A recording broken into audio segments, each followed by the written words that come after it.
వీర్య కణాలు తగ్గుతున్నాయి అని ముందుగానే ఏమైనా లక్షణాలు కనిపిస్తాయా? సో ఇది చాలా మంది ప్రెగ్నెన్సీ కోసం ప్లాన్ చేసే కపుల్స్కి ఉండే కామన్ డౌట్ అండి. సో ఈరోజు ఈ టాపిక్ గురించి మాట్లాడుకుందాం. హలో అండి, this is doctor Shri Durga, your fertility consultant, Fertinine fertility centre, Tirupati branch. So చాలా మంది కపుల్స్ ఏమనుకుంటారంటే స్పర్మ్ కౌంట్స్ నార్మల్ ఉన్నాయా లేదా, మనకి సెక్సువల్ ఫంక్షన్ వల్లే తెలుస్తుందా, కౌంట్స్ తగ్గుతున్నాయంటే ఏమైనా సిమ్టమ్స్ ఉంటాయా అని డౌట్ ఉంటుందండి. సో స్పర్మ్ కౌంట్స్ అనేవి తక్కువ ఉన్నా కూడా చాలా వరకు మేల్స్కి సిమ్టమ్స్ అనేవి ఏమి ఉండవన్నమాట. సో ఈ రోజుల్లో చూసుకున్నట్లయితే మనకి ఈక్వల్గా ఫీమేల్ ఫ్యాక్టర్స్తో పాటు 40 to 50% కేసెస్లో మెయిల్ ఫ్యాక్టర్స్ కూడా ఉంటున్నాయి అనమాట. సో చాలా మందికి కౌంట్స్ తగ్గిపోవడము, స్పర్మ్ కౌంట్స్, కదలిక కణాల కౌంట్ తక్కువ ఉండడము, చూడడానికి నార్మల్గా ఉన్న స్పర్మ్స్ తక్కువ ఉండడం, సో ఇలాంటివన్నీ మనం ఫ్రీక్వెంట్గా చూస్తున్నాం. సో దీనికి ఏమైనా సిమ్టమ్స్ ఉంటాయా మేడం అని అంటే, చాలా మందికి సెక్సువల్ ఫంక్షన్ అంతా నార్మల్గా ఉండుండొచ్చు, ఎరెక్షన్ కానీ స్పర్మ్ శాంపిల్ కానీ అంతా నార్మల్గా వస్తుంది కదా, మనకంతా నార్మలే ఉంటుంది అని చాలామంది టెస్టింగ్ కూడా రారనమాట.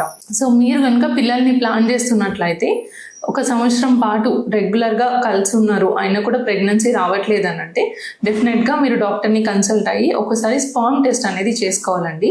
ఒక సింపుల్ సెమెన్ అనాలిసిస్ ద్వారా మనకి స్పర్మ్స్ కౌంట్ నార్మల్ ఉందా లేదా, దాంట్లో కదలిక కణాలు యాక్టివ్గా ఉన్న స్పర్మ్స్ నార్మల్ ఉన్నాయా లేదా, దాంట్లో ఏదైనా ప్రాబ్లం ఉందా, నార్మల్ మార్ఫాలజీ ఆఫ్ స్పర్మ్ అనేది బాగుందా లేదా అనేది మనకి simple sperm test semen analysis ద్వారా తెలుస్తుంది అనమాట.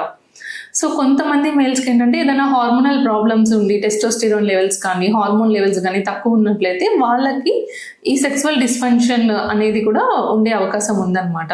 అంటే ఎరెక్టైల్ డిస్ఫంక్షన్ ఉండడం కానీ, లేదంటే ప్రీమెచ్యూర్ ఎజాక్యులేషన్ అంటాం, ముందుగానే ఎజాక్యులేట్ అవ్వడం. సో ఇలాంటి ప్రాబ్లమ్స్ కొంతమంది మేల్స్ ఎక్స్పీరియన్స్ చేసే ఛాన్స్ ఉంది.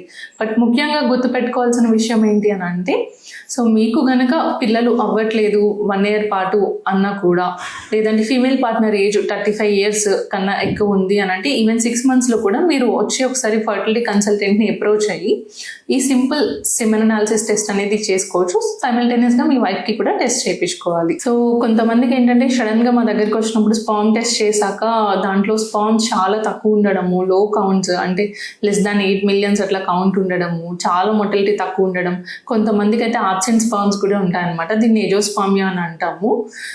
So as early as possible test చేసుకోవడం ద్వారా ఈ కండిషన్స్ అన్ని మనం ట్రీట్ చేయొచ్చు అనమాట.